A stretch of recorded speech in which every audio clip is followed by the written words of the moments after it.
Welcome to the MetTrans seminar and the continuation of our MetTrans seminar series for spring 2023. Today we are welcoming Dr. Saksith Chalampong. It goes by Tan. That's how I know Dr. Chalampong is by Tan.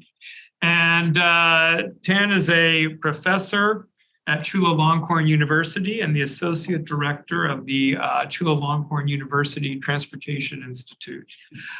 He is a leader in transportation studies in Southeast Asia.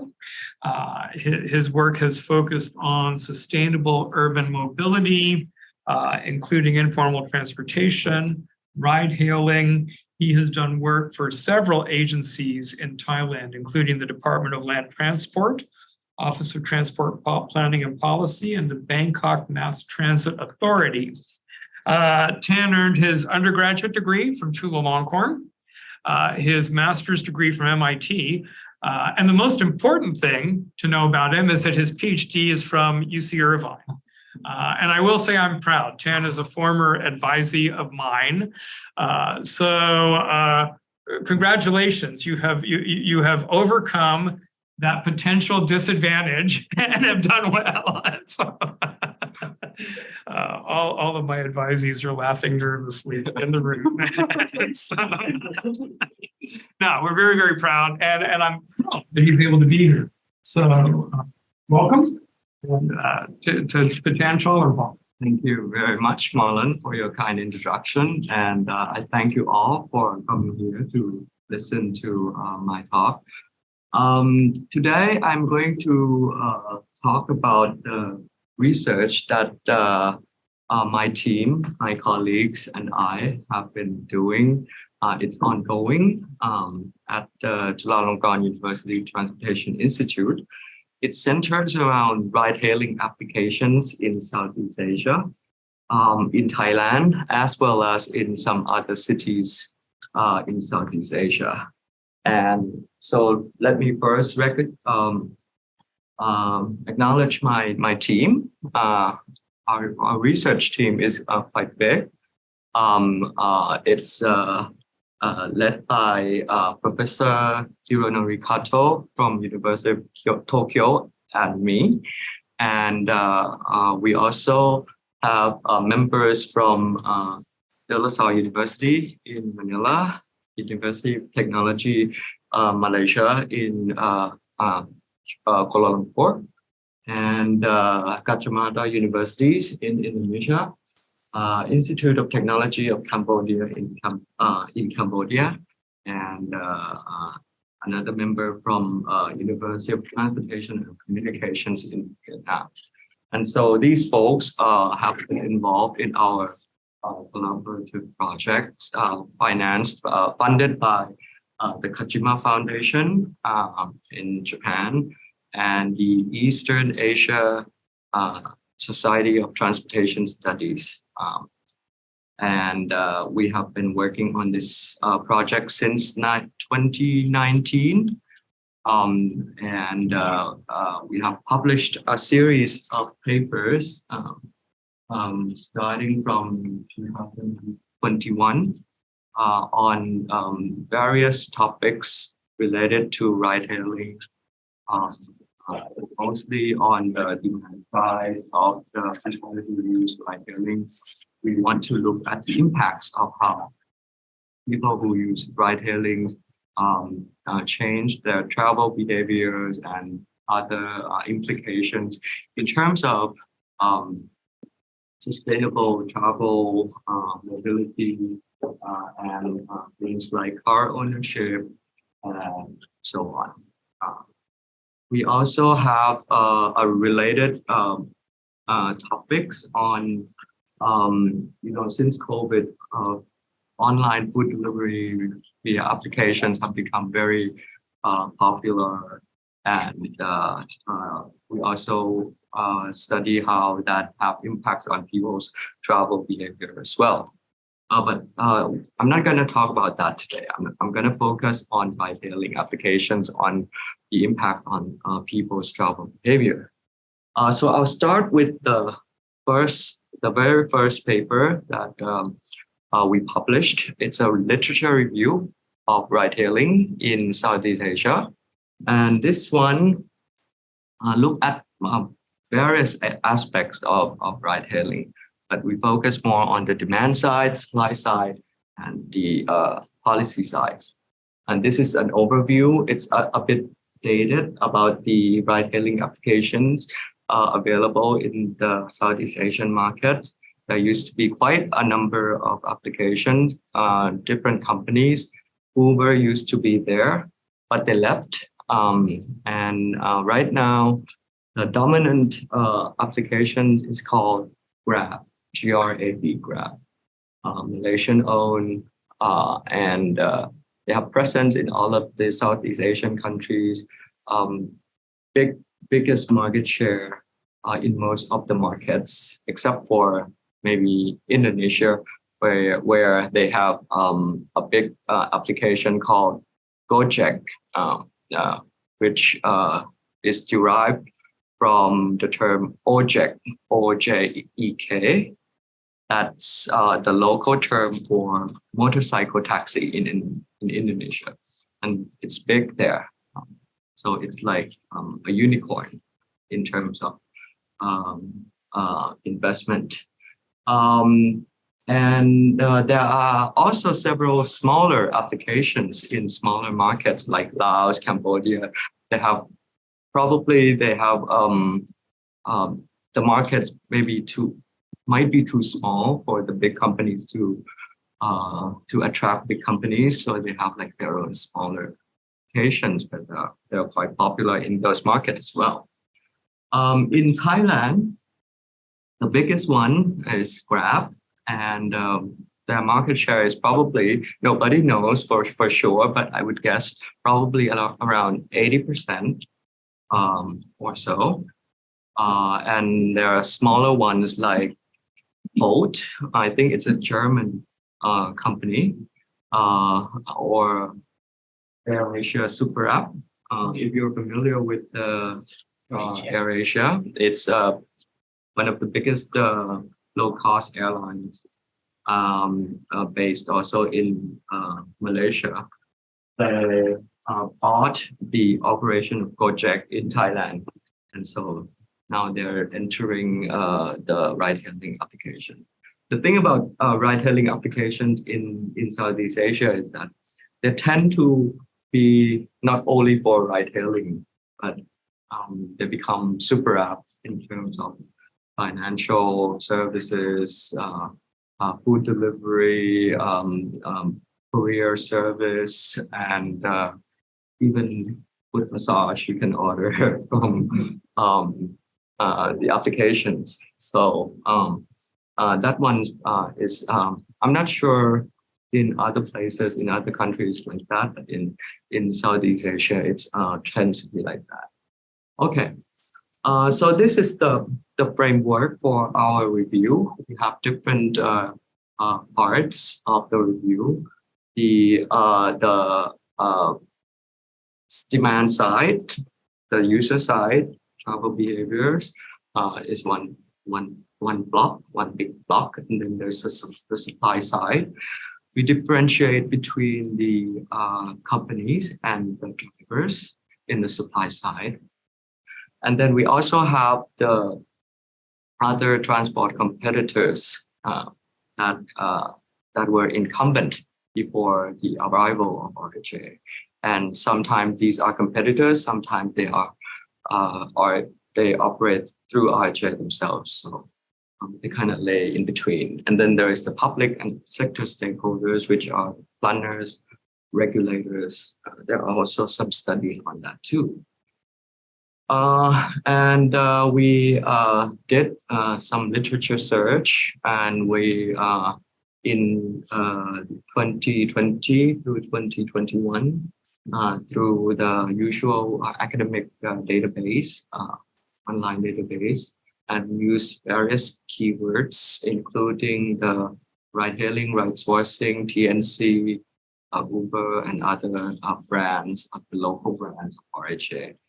uh, use direct search and snowball approach, looking at the reference of the literature we found and then continue those. This is what we got from the literature search. Quite a good size of the literature from not a lot from academic journals,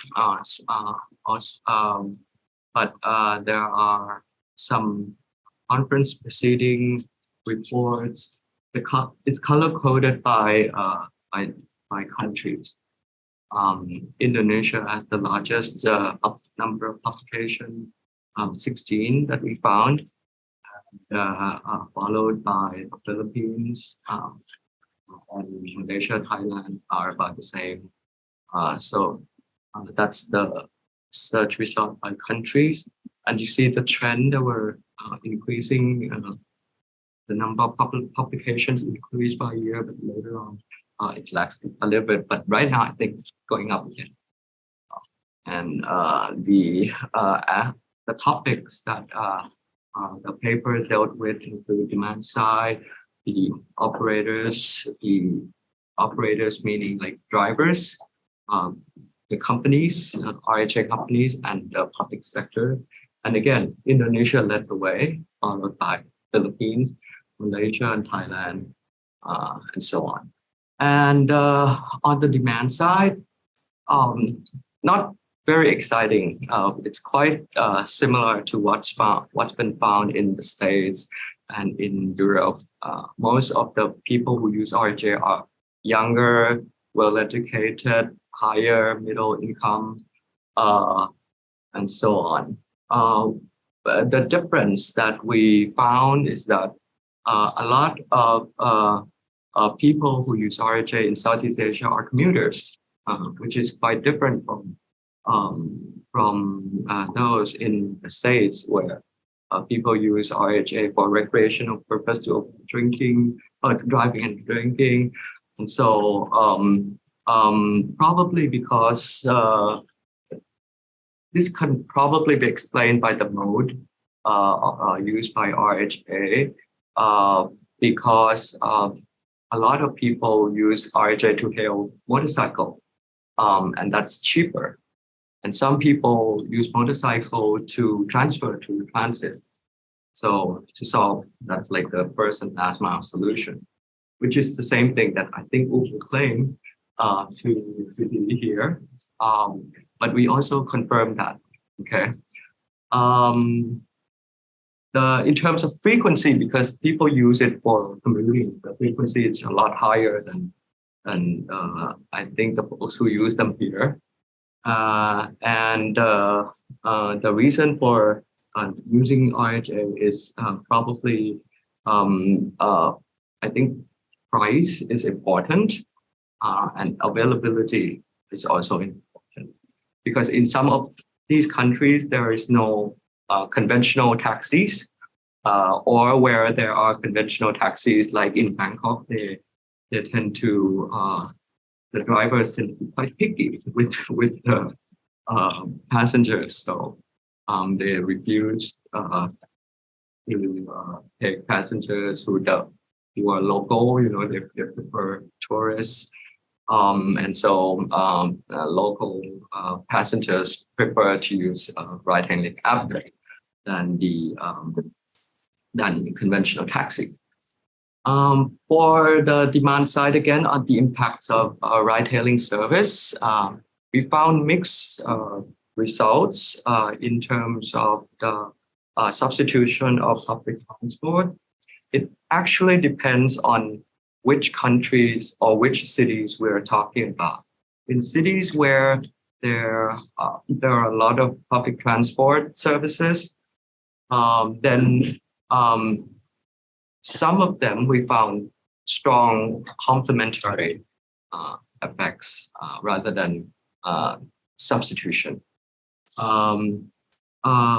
We also found that they tend to substitute taxis, well, as can be expected. For shorter transit trips, we also found that RHA substitute them as well. In terms of safeties, some of my colleagues studied the impact of RHA on safety. And they found that because of the use of cell phone or mobile phones, then some drivers engage in risky driving behaviors and cause more traffic accidents. In terms of environmental impacts, as well as congestion impact, it's not very well studied in this area. So not much is known about the impact of RHA on the environment. On the supply side, we have, as I mentioned earlier, in all of the countries that we found in the literature, have various forms of vehicles that are used by RHA service provider, not only cars, but also motorcycles, as well as three-wheelers, even I think some pedicabs are used by the RHA operators. The drivers, some of the studies look at the drivers' characteristics, and they found them to be young, male, as can be expected, single high school graduate migrant individuals. What's interesting is that many of them are full-time drivers, so not part-timers. So we would think that RHA can generate employment, especially where formal taxis are not available, like in Cambodia or Laos, or Indonesia. And for operational characteristics, these people tend to work longer hours because they need to, because they work full time, they need to make enough money for a living, so they work longer hours. There is, they found that RHA allowed them to access more passengers, making more money than the conventional way of driving, and earn more revenue. But there are also higher expenses in terms of the mobile phone service and internet service and so on. There are a lot of conflicts between drivers, RHA drivers and incumbent transport operators. Only taxi drivers, but also motorcycle taxi drivers. In Thailand, we have this serious problem because motorcycle taxis have been formalized for quite some time. And so these people, the motorcycle taxi drivers, they are like registered, they have formal driving license and everything. And so they feel the same way as medallion taxi drivers. Their business are taken, stolen from them. And so they oppose it very strongly, and the conflicts broke out quite often. As you can imagine, conflicts between taxi drivers and Uber driver may not be so common, but conflict between motorcycle taxi drivers and motorcycle ride-hailing drivers are pretty common. But this problem does not occur in other developing countries where motorcycle taxis have not been formalized, like Indonesia, the Philippines, Cambodia. They have far less problem than Thailand. So this is the problem of, probably going ahead with regulation too soon for Thailand, but not elsewhere. We have issues between the drivers and the companies. The drivers, feeling they are taken advantage of by the companies because of unfair operating rules, dispatching rules, penalties, and so on. So they tend to organize protests, often demanding higher pay or more fairer operating rules.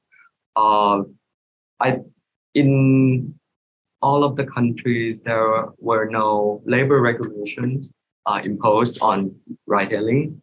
And so they're not protected by labor laws, or they're not regulated in terms of working hours or operating conditions. Yeah, on regulation, there are some papers that look into the regulation of RHA, but it's quite difficult to pin down like the key issues, because this is like in flux, ongoing, different countries trying different things all the time. And so it's still hard to say something definite about regulations. Areas of limited research, I think it's common everywhere because it's difficult to access data from the RHA company. So it's quite difficult to have empirical data to say something about the impact of RHA on vehicle kilometer traveled, or congestion, or energy consumption, which are all very important. And environmental effects, as well as crashes and accidents. This is the area where we need to figure out how to get data to work on it. I heard that Marlon and his student have been working on this using household travel survey data in the metro area. Shivan, you were involved with that too. And I think that would be very useful. In Thailand, we have this national household travel survey, which was just wrapping up late last year. They have not shared the data yet. The Office of Transport Planning and Policy did that. I think they got a pretty good sample size, and I hope I was on the supervised advisory committee of that study, and I advised them to have questions about RHA. They did put some questions in, but I'm not sure how useful that will come out. But hopefully, if I got something I will update with you guys. Anyway, that's the first overview. Let me look at the time here. What time is it? Okay, so we're doing okay. The second one is about we focus on the user behavior, because we have two modes. We have car and motorcycle. We're curious on how people use different modes, or whether they use them interchangeably, or whether they use them selectively, and so on. So we look at this data from the survey data from Bangkok. This is Bangkok. The dots are train station, transit station. Unfortunately, I can't use the laser pointer, but you see the dark blue, the blue, that's the central area of Bangkok, and the suburban area are like the east and the west, and the train. The transit stations are most dense in the central area. The transit station is expanding. This is the general information about the sample. So we kind of sample the population based on population density. We kind of have photo sampling for the gender and the income distribution as well, based on the census data. And it was conducted in November 2020. That was after the first COVID, the first wave of COVID. And we had pretty low, relatively small number of cases back then, and so people were cautious, but the serious one came after this. So and the questionnaire asked about the usual characteristic of the travelers, and trip purpose, trip frequency, and the mode that they use, and so on. This is the sample. And we found that most people use car RHA. Well, not most, but the majority um, of the people use car RHA only. Some of them use motorcycle RHA only, and some of them use both car and motorcycle. And this is the use frequency. So in Bangkok, people use RHA frequently, but not as frequent as those in Manila or in Indonesia. Most of them use it less than once a month. And most of them use it as the point-to-point trip rather than access to transit trip. And most of them use it for shopping and work. And also some of them use it for social. So this kind of follows the trend of trip workers in the region. We use bivariate profit model. So it's kind of like the profit model, but it allows you to handle joint distribution of the probability of car motorcycle use and the joint probability of the use of both modes. And this is what we found. Okay, we found that the car RHA users are likely to use motorcycle RHA and vice versa. They tend to use both of them. Both of them, in terms of demographics and characteristics, they were young, traveled by urban rail or taxi, public transport, and did not use private motorcycle regularly. Okay, but for car RHA users, they perceive that they have many travel options. The folks who perceive that have many travel options tend to use RHA more. And they tend to reside in high population density area. For motorcycle RHA user were not conventional motorcycle taxi user. I told you before that in Bangkok we have formalized conventional motorcycle taxi.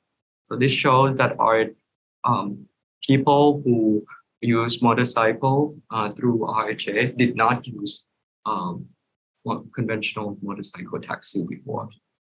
So it kind of unexpected because we expected that people who use motorcycle taxi, conventional motorcycle taxi before would switch to use motorcycle taxi through RHA. So this is not this is quite different from conventional car taxi, where people who use conventional car taxi tend to want to use to switch to ride-hailing application to avoid the refusal of ride and things like that.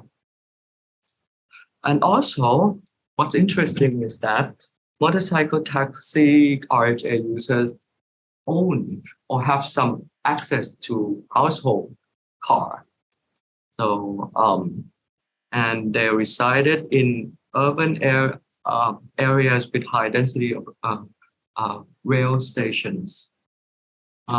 So this seems to suggest that motorcycle taxi RHA plays some role in the first mile, last mile solution in Bangkok. We also have another model. It's a ordered bivariate ordered profit model that look at the frequency of RHA use. And let me highlight the key findings.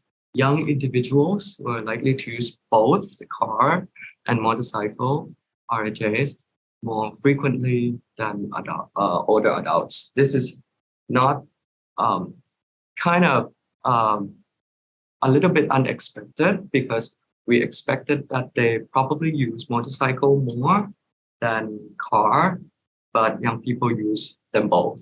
Okay, whereas we expect the older folks to use car more than motorcycle. they use both modes less frequently than young folks. And for individuals who regularly use rail and taxi were also likely to use both modes frequently. So it's not clear whether it's a substitution or not. It might induce more travel. So we need to dig into that more. Let me skip forward to our next paper. This is the relationship between RHA use and now car intention to purchase new cars. Okay, our hypothesis in this paper is that we thought that younger folks, younger generation, millennials or Gen Z, they might, thanks to sharing economies concept, they might want to purchase car less than older folks. And so this is why we want to study this. So we want to examine the adoption of RHA, association of RHA adoption and car purchasing intention in the context of Bangkok. Again, we use the data from the same survey. So I'll skip that. In all, we have 444 respondents who did not own a car in their household and use RHA, and do not use RHA. And we want to, we have non-RHA users and RHA users. From this statistic, we found that the users of RHA, the proportion of people who stated that they want to purchase a new car is higher than for non-user. So it's kind of curious. We want to know why. We use binary logistics regression to analyze the factors that affect the intention to purchase cars, and we look at the various travelers' characteristics, things like number of people in household, the driving license in terms of motorcycle taxi driving license and car driving license.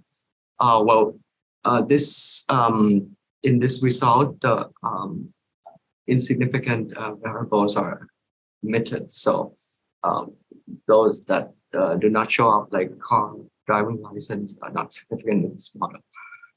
Anyway, we found that individuals who use RHA are more likely to purchase a new car. This is, as I said, contrary to what we expected. And the findings from previous studies, and the effect was stronger among high-income RHA users and get weaker among older RHA users. So there's something going on here that we cannot quite explain yet. Why people who do not use RHA, after controlling for their, characteristic things like income, education, prefer not to buy a car compared to those who use RHA. It's kind of cute. This one is about the service quality. What we want to look at various determinants of how people perceive the service quality of RHA and their loyalty to the use of RHA. And in this, we use the SERV framework, service quality model framework. If you're familiar with this has to do with the customer service research, the strand of research in customer service quality. And so we did some survey in 2021. This is after the second wave, so the COVID cases were not as high as before, and we managed to get 310 respondents of RHA users. And this is the SERV. You use a structural equation model. So we have different constructs under SERV. We have structural assurance platform, responsiveness, information incongruity, competence, empathy, attitude. Those are kind of like the pink ones are modified from the original SERP to fit with the use of ride-hailing. And outcomes variables are satisfaction and loyalty.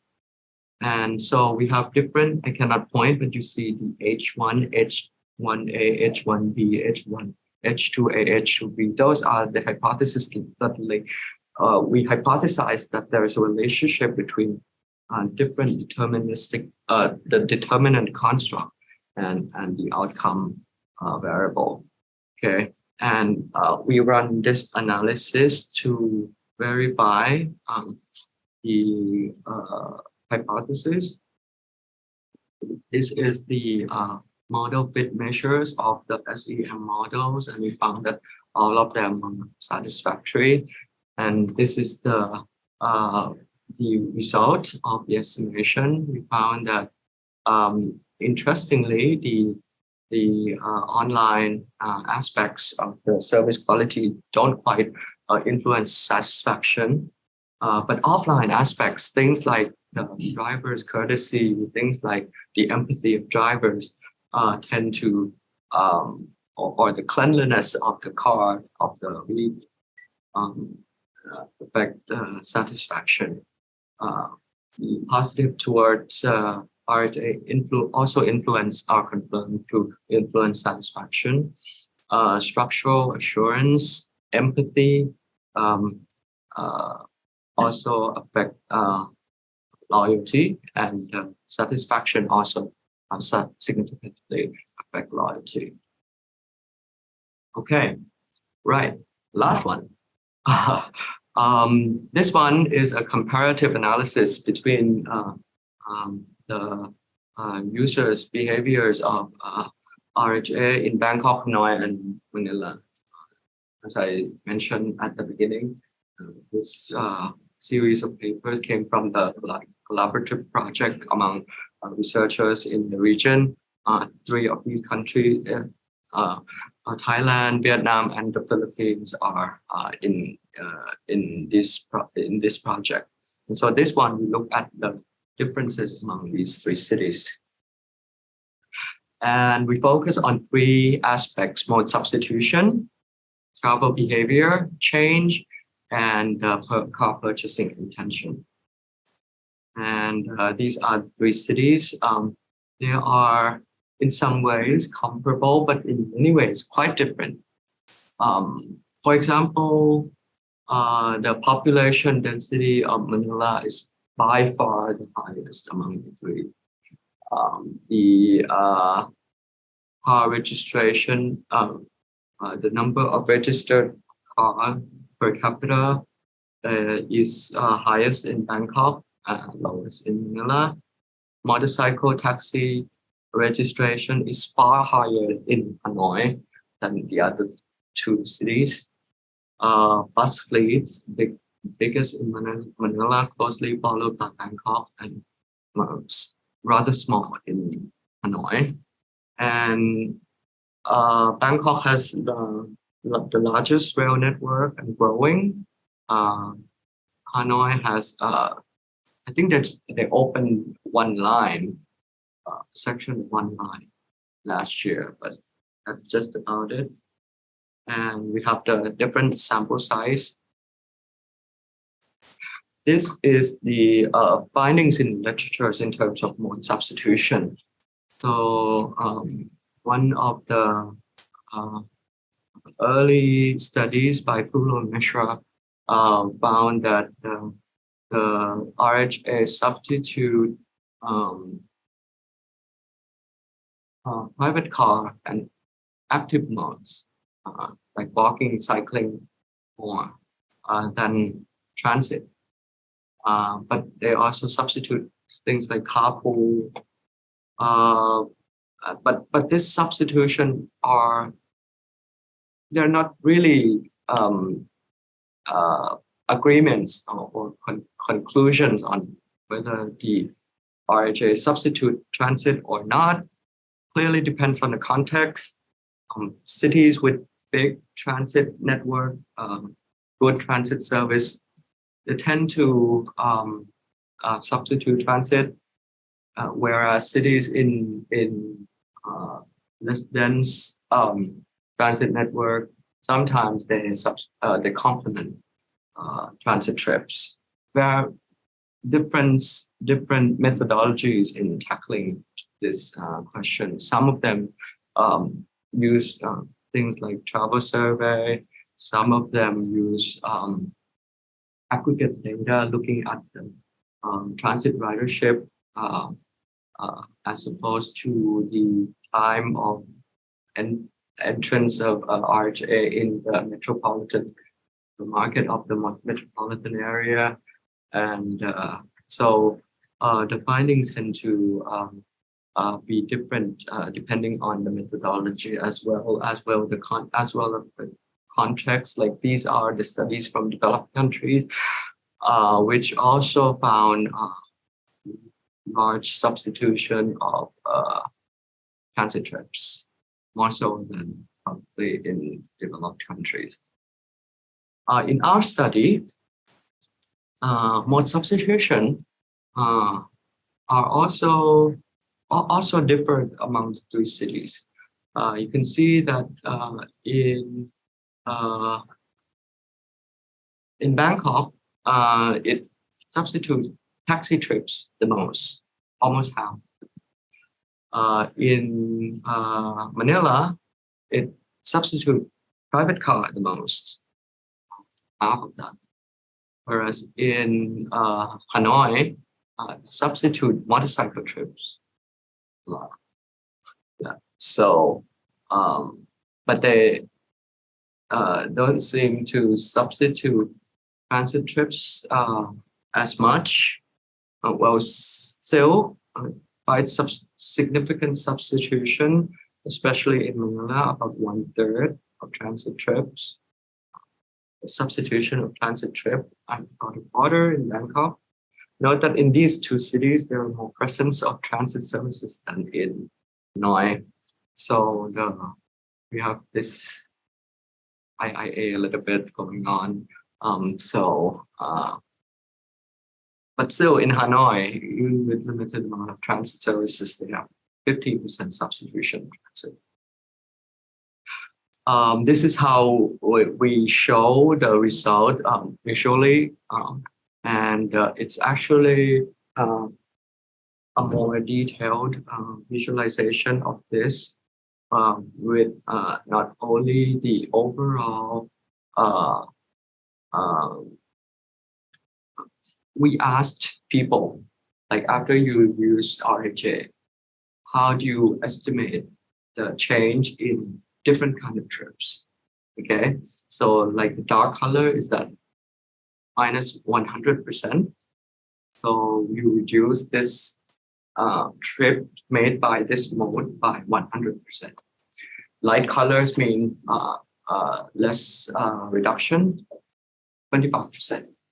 Okay, so you can see, for example, in Bangkok for taxi, a lot of people reduce taxi trip by 50% and 25%. Okay, and some of them actually increase the taxi trip after the use of RHA, but that's offset by the reduction, and so on. All right, and we see a different reduction and increase in different modes in the three cities. Again, there seem to be no conclusive. We cannot draw any conclusion, clear-cut conclusion about the modes, the travel behavior change in transit from the adoption of RHA. Well, and this is the result on vehicle purchasing intention. A lot of people say that who have access to car state that they will not buy RJ in Bangkok and in Manila. Okay, but in Manila, a lot more people say double that they will buy RJ. Okay, and these are the folks who have access to car in their household. The folks who don't have access to car in their own household seem to say that they are either they will buy or they have not decided yet. Okay.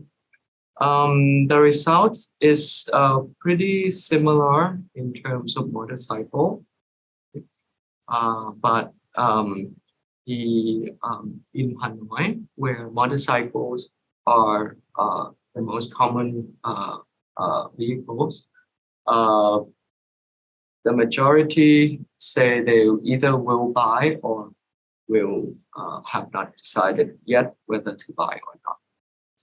So we don't see very clear or strong impact of the adoption of RJ on vehicle purchase intention or travel behavior change in these three cities yet. But this because of COVID and because of the small sample size, we're not very sure about the reliability of the findings. But hopefully we can confirm it when the household survey data in Bangkok came out pretty soon. We'll try to confirm this, whether the result hold. Yeah, that is all for my presentation today, and I will be very happy to take any questions or comments. So I've been driving Lyft recently, and back in Michigan and Detroit, where most people using Lyft actually don't have access to a vehicle, and I often get the comment, unprovoked by the rider, of "Yeah, my car's in the shop right now." Interestingly, I've gotten that a lot, surprisingly, and I'm wondering, within like this survey information or these, I guess, typologies of people using the service, the ride-hailing service, where would that person fit in? Thank you. That it fits in the other block. Okay, the other block. I don't think we have that. You're in LA. Yeah, well, now I'm in LA. Before it was in Detroit. Yeah. But Where was it? Detroit, Michigan. Oh, Detroit. Yeah. Okay. Right. But I thought that, well, if it was in LA, probably not surprising because everybody are. Yeah. So yeah. But on that front, is there any information that explains why someone chooses to take the ride-hailing service over transit? Like, have you gotten to be able to dig deeper into that? Yeah, actually, we did. We asked about the reason why they use it, but not compared to transit. Right. More like absolute. On the side of why the ride-hailing service? Go up. Yeah. I think a lot of them say that it's useful. Yeah. Ease of use, reliability, tangible responsiveness, security, safety, usefulness. So I guess on this front, these are on the demand side showing the positive nature of the ride-hailing service compared to other things. And so I guess you could take these findings and kind of flip them and realize, like, okay, if security is one of the reasons why someone would prefer ride-hailing, then that means security isn't as good on transit or something like that. Well, one thing that the demand side different from developed countries or America, Europe, or even China, is that in many of the Southeast Asian countries, there are no formal transit services available. Like in Hanoi, for example, they have no rail service. Given the size of the city, it's quite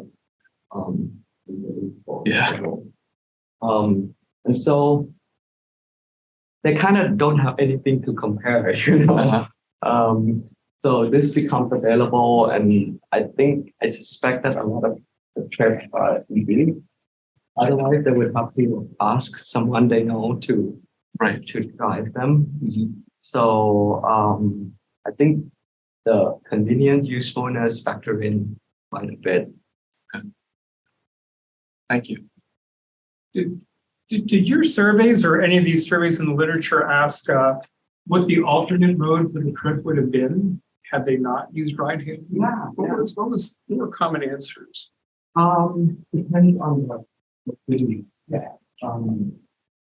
As I said, in Bangkok, in Manila, there are metro service, there were motor rail and transit service. Okay. In Bangkok, there are abundant taxis. So they would utilize those modes. And some of them are induced trips, so they would not have made the trips at all.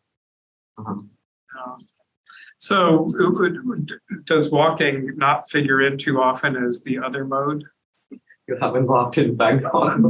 I have not, but I hope to soon.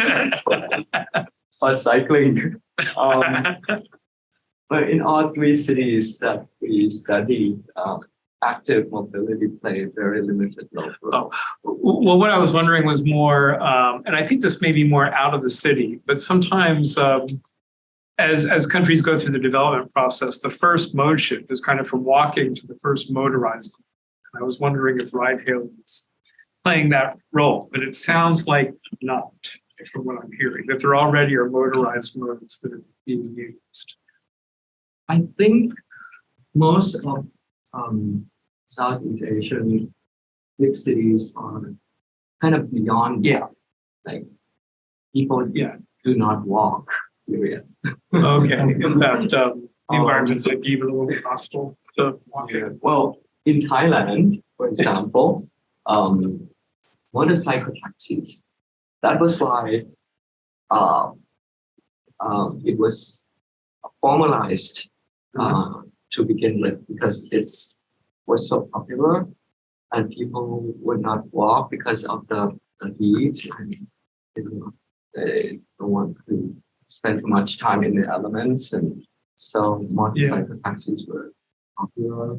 And so rather it changed from walking to from motorcycle taxi to RJ motorcycle. Yeah. What I'm describing might be a little bit more either rural or particularly kind of fringe informal settlement kind of phenomenon where the formal even bus service hasn't reached. And that maybe even more Latin America and Southeast Asia. What we found was that rural area, suburban, exurban area, we're not well served by RHA at all. Yeah. Drivers will not take, call from there, and they won't venture out there if they can choose. They probably either there's not a density of demand, or they're perceived that they perceive there is. Yeah. So I noticed the finding that motorcycle RHA users tend to be relatively high income and often have cars at home. This had me wondering, what is the main thing that would do, if you're deciding, let's say, between car RHA and motorcycle RHA, do you think price is the main determinant, or escaping congestion by lane splitting your way around? The latter. So it's high income individuals who could drive. The reason that the motorcycle taxi is popular in Bangkok is precisely that. Avoidance of congestion.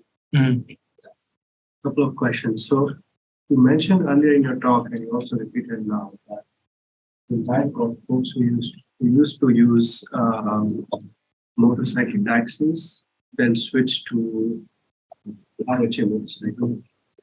I thought the data didn't show that. So where is the inconsistency?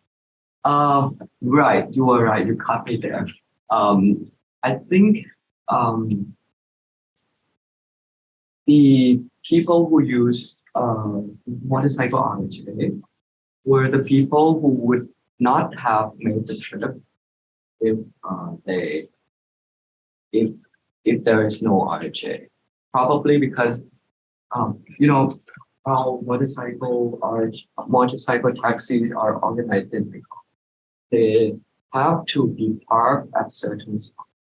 And some people do not have access to those spots. Maybe they live a little bit further away from those dense area, and so they would not have used the motorcycle taxis anyway. And another reason is that more recently there have been new opening of rail transit in Bangkok. For example, last year there was a new line open, maybe 20 stations. And this year there will be 2 new lines. And these new lines, they are not served by the conventional motorcycle taxis. So people who want to use motorcycle to access the train station, they will not be able to do that.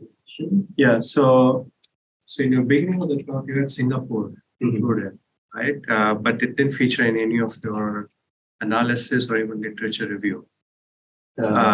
Singapore. Yeah.